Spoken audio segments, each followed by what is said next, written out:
my YouTube channel, so don't forget to subscribe my TikTok PH. Thank you so much! Hello students, happy learning! Our lesson for today and our objective, at the end of the lesson, the students will be able to first define perfect cube and cube root of a number, and last, determine the cube roots of the perfect cube numbers and vice versa. Ito po ang kailangan matutunan ng mga grade 7 students in the Matatag curriculum. For Mathematics, Grade 7, Quarter 2 lesson. Are you ready to learn, Grade 7 students? Okay, let's start. So, bago tayo magsimula, let's have your activating your prior knowledge. You are going to compute the volume of each cube. So, I have here the given cube, the pictures or the cube. Okay, I have here the S. It stands for the side. Okay, pag binilang ko po yan, meron tayong isang side. Sa pangalawang cube naman, there are two sides. And another, we have the three sides. And for the last, we have four sides. Pag binilang mo yan, okay, that is the three-dimensional figure siya. So, ibig sabihin nito, to find the second column, you have to multiply the side times side times side. Ibig sabihin, tatlong beses mo, i-multiply yung side sa sarili niya. So, let's complete the table for column 2. Okay, are you ready? Okay, let's continue. So, ibig sabihin, class, you are going to multiply 1 times 1, and that is 1. Eh, ano ngayon yung volume ng ating first cube? That is simply 1 cube unit. Okay, or that is 1 cubic unit. Okay, so next number 2, that is 2 times 2 times 2. Okay, and that is simply, ibig sabihin, 2 times 2, 4 na yon. Times mo ulit sa 2 yung 4, kaya magiging 8. And therefore, the volume is 8 cubic units. Okay, next, number 3. That is 3 sides. We have to multiply 3 times by itself. Kaya nga, 3 times 3, 9 yon. Tapos yung 9, multiply mo sa 3, kaya magiging correct. That is 27. Therefore, the volume of the third cube is 27 cubic units. Next, for the last, we have the 4. Okay, ibig sabihin 4 times 4, 16 yon. Tapos yung 16, multiply mo sa 4. Kaya that is... Okay, very good. And therefore, the cubic unit is 64 cubic units. So, ganun lang po kung paano mag-compute, no? Just multiply the number of sides by itself 3 times. Okay, so ngayon, you are going to unlock the vocabulary. Okay, just like what we have on the previous lesson on perfect square and their corresponding square root. Ngayon naman, ganun pa rin, kaya lang nasa perfect cube and cube root tayo. Okay, I have here the definition of the following words for you to identify. Okay, I'll give you 5 seconds to answer. Ready?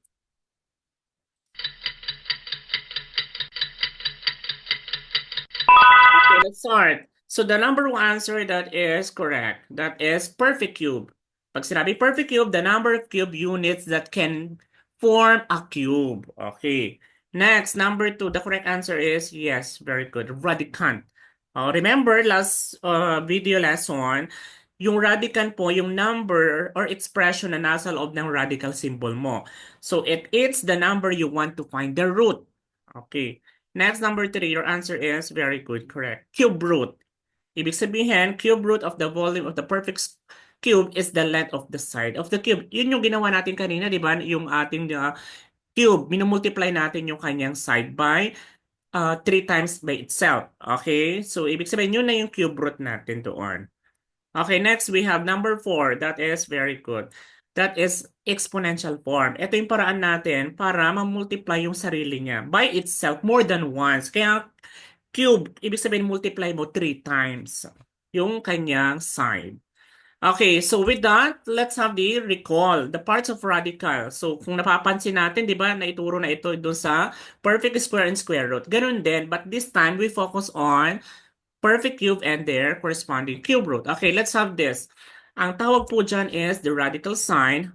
So pag nakita po yung symbol na yan, that is radical or radical sign.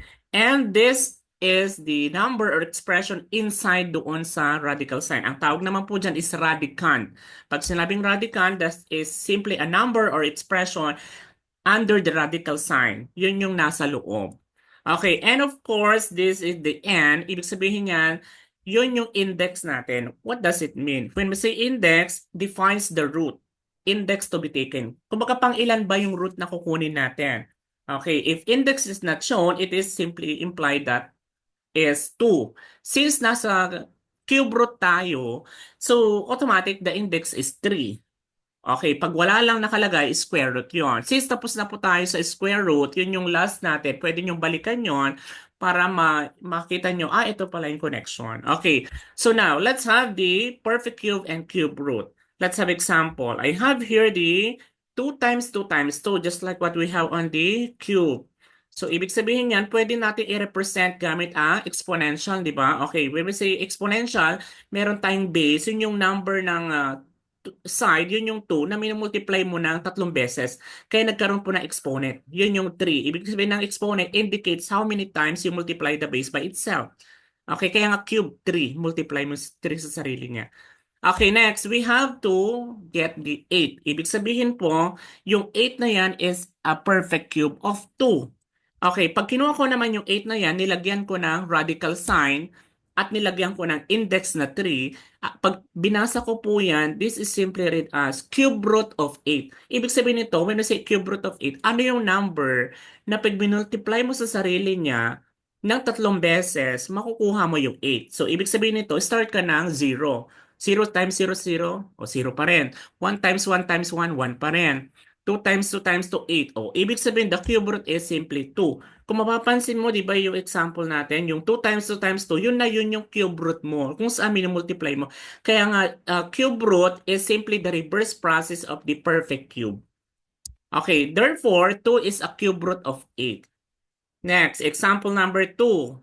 So, I have here, what about negative? Ito, negative 3 times negative 3 times negative 3. Ibig sabihin yan, pwede natin ipakita gamit ang exponential forms. So, kapag may negative class, you have to include in the parentheses. Ibig sabihin, naka-open close siya para ma-emphasize na negative po yung ating side or yung ating base. Okay, so ibig sabihin yan, when you multiply negative 3 times negative 3 times negative 3, the answer is negative 27. Basta may isang negative dun sa cube, ibig sabihin yan, yun yung ating sign. Okay, and therefore, if that is the negative 27 is a perfect cube of negative 3, pag kinuha ko naman yung negative 27 na yan, nilagyan ko ng radical sign at with index 3, ibig sabihin nito, ano yung number na pag binultiply ko ng 3 sa sarili niya na negative, makukuha ko yung negative 27? The answer is negative 3. Kung mapapansin nyo, di ba, andito na siya, yung ating given, negative 3 times negative 3, negative 3. Yan na yung ating cube root ni negative 27. And therefore, negative 3 is a cube root of negative 27. So kaya nga, pa-reverse process lang siya pag kinukuha nyo yung cube root doon sa perfect cube. Okay, so now, let's complete the following table to show the cubes of the following integers. Ibig sabihin niya, nandyan yung ating integer, negative, positive, including the 0, of course. Cube, hahanapin natin. What is the number when you multiply negative 4 3 times sa sarili niya is the cube? Ang sagot dyan ay, ready, answer. Okay, your answer is perfect.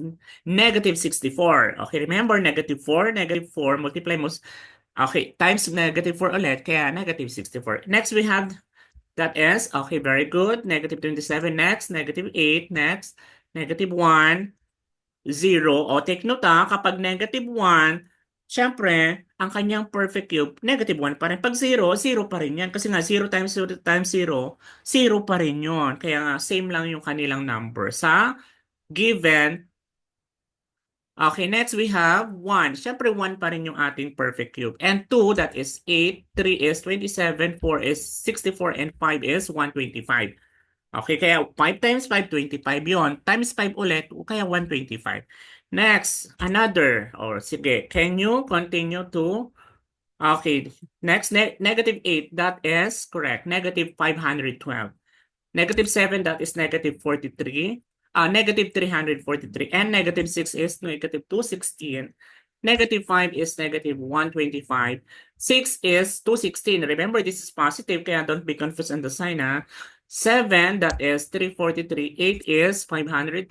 9 is 729. And 10, ibig sabihin 10 times 10, 100 yun. Times 10 mo ulit, kaya 1,000. And that is the perfect cube. Yun yung blue. Yung integer, yun yung kanilang cube root sa bawat perfect cube. Okay, so kailangan ma-master natin or ma-memorize natin yan for you to easy to identify.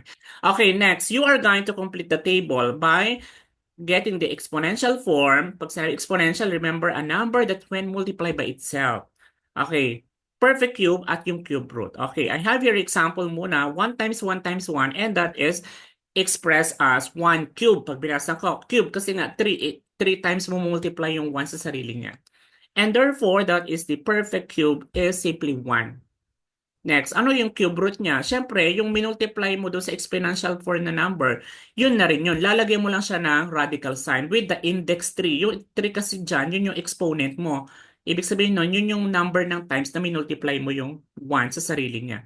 And ano yung number na pag minultiply mo tatlong beses sa sarili niya, makukuha mo yung 1. Siyempre, that is 1. Okay, ibig sabihin, cube root of 1 is 1. Next, ito, i-complete mo. Given yung exponential form, nawawala yung perfect cube. Okay, sa pangalawa naman, given yung perfect cube, nawawala yung exponential form, nawawala at yung cube root. Next, third is, given yung cube root, nawawala yung exponential tsaka perfect. Fourth, given yung exponential, nawawala yung perfect cube and cube root. Okay, and of course, the fraction, given a perfect cube, nawawala yung exponential and cube root. Ready?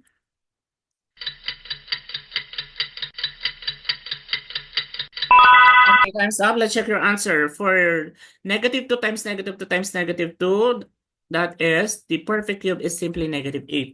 Remember, di ba nasa table na ginawa natin kanina, yung completing the table. So what is the cube root? Yung negative 8 na nakuha mo dito, lalagyan mo lang siya ng radical sign with index 3. Kaya nga, pag binasa ko to, cube root of negative 8, negative 2. Yung negative 2 na yan, ito na rin siya, yung nandito sa minimultiply mo yung negative 2. Eto na siya. Kaya dapat alam mo kung paano siya i-reverse yung pagkuha. Next, 64. Perfect yan. Ano yung kanya exponential form? Ano yung number na pag binultiply mo ng 3 times sa sarili niya? 64. That is 4 times 4 times 4. Or it can be expressed as 4 cube. And what is the cube root? Siyempre meron ka ng perfect cube. Lagyan mo lang siya ng radical sign with the index 3. Kaya nga, read as cube root of 64 is 4. Yun na yung 4 na nandito sa iyong exponential form. Next, and that is, ibig sabihin class, ito muna, cube root of negative 125 is negative 5. Kapag given na yung cube root, i-multiply mo lang yung negative 5 kasi may cube root ka na ng 3 beses sa sarili niya. Kaya negative 5 cube, that is simply the perfect cube, negative 125. Yun na rin siya. Kaya makikita mo yung connection or relationship ng perfect cube and cube root. Nagre-reverse lang sila, pabaliktad. Okay, given yung exponential form, 10 times 10 times 10, and that is 1,000. Siyempre, given na yung perfect cube mo, lagyan mo lang ng radical sign with the index 3. Pag binasa ko to, ano yung cube root ng 1,000? Ibig sabihin, ano yung number na pag binultiply mo ng 3 beses, sa sarili niya, makukuha mo yung 1,000. And that is 10. Next, given yung fraction, what about 8 over 27? Tignan mo, di ba, 8. Ano yung multiply mo sa sarili niya ng 3 beses, makukuha mo yung 8. That is simply 2. Doon naman tayo sa denominator. Ano yung number pag binultiply mo sa sarili niya ng 3 beses, makukuha mo yung 27. That is 3. Ibig sabihin, the fraction is simply 2 thirds times 2 thirds times 2 thirds or simply 2 thirds cube. And that is equal to 8 over 27. Since meron ka ng perfect cube, lagyan mo lang ng radical sign with the index 3. Yun na rin yun yung sagot mo sa exponential. Yun yung cube root. So, kailangan makita mo yung connection. Madali lang pala siya para ma-compare natin. Okay, so with that, so you are going to do the activity. Place each number in its appropriate column. So, we have the perfect cube number, cube root of a perfect cube number, not perfect cube. So, i-identify nyo lang siya. Ilalagay nyo sa box na yan. Okay, ready? Okay, your answer is? Okay, very good. That is, negative 27 is perfect cube. Next. Ayan. Nahuli si timer. Okay, so next we have, okay, that is, yan, 4 is a cube root. Okay, kasi di ba, ano yung, at least memorize yung 1 to 20. Kasi nga, ano yung cube root? Di ba? Kaya nga, 1 to 20, automatic they are the cube root of the given perfect cube. Okay, next we have, that is correct. Negative 7 also, that is the cube root. Basta nandun siya sa ating integer. Okay, from at least 1 to 20. Next, we have negative 1 over 27 is, that is perfect cube. Kasi nga yung 1, perfect yun. Perfect cube. 27 is also perfect. Basta kailangan yung fraction mo, both numerator and denominator, ay kailangan perfect to be called a perfect cube. Pag isa doon hindi siya perfect, ibig sabihin hindi siya perfect cube. Next, what about 4 over 64? Tukuyin natin yung 4 ba ay perfect? No. Okay, ibig sabihin niyan, hindi siya perfect. How about 64? Perfect yung 64. Ibig sabihin niyan, kapag may isa doon, automatic, hindi na siya perfect cube. Kaya nga that is not perfect. Okay. And we have 10. Siyempre, that is the cube root ng ating perfect. Remember, that is at least 1 to 20. 0. Siyempre, obviously, that is perfect cube siya. At the same time, cube root din siya. Kasi nga, 0 times 0 times 0, 0. Ano yung cube root ng 0? 0 din. Oh, negative 344. That is, okay. That is correct. Not perfect cube. Okay. Kasi 'di ba 343 dapat to. Ginawang 344 or negative 344. Kaya hindi na siya perfect. Negative 729, that is, okay, correct. Perfect cube. Okay. So therefore, ganun lang po, no? Paano ko malalaman agad? Kailangan at least ma-memorize nyo po ito, yung table of perfect cubes from number 1 to 20. So kailangan ma-memorize nyo ito. 5 numbers at a time. Ibig sabihin, 5-5 hanggang makompleto mo. Okay, i-memorize nyo po yung cube root, yung 1, 2, 3, 4, 5, 6, 7, 8, 9, 10, 11, 12, 13, 14, 15, 16, 17, 18, 19, 20. At yung kanilang corresponding perfect cube, we have 1, 8, 27, 64, 216, 343, 512, 729, 1,000, and so on and so forth hanggang 8,000. Para pag nakita yung mga numbers na yan, yung perfect cube at cube root, mabilis mong makuha siya. Okay, so now, you are going to answer the question to test whether you master the lesson. Number 1, which of the perfect cube has a cube root of 8? Okay, ready?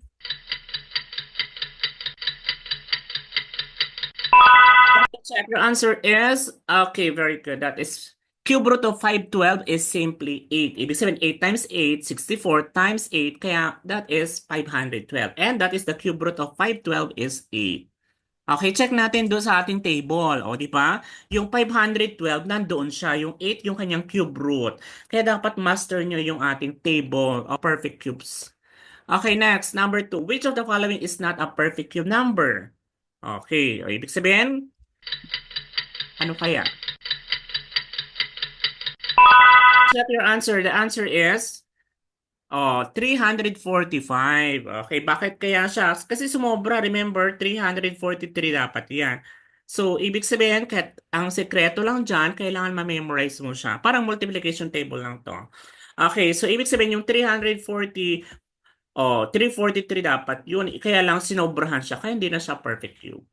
Okay, so therefore, your assignment would be, you are going to copy and answer on one whole sheet of paper. Place each number in its appropriate column below, just like what we have doon sa ating activity. Okay, I'll give you 5 seconds to copy.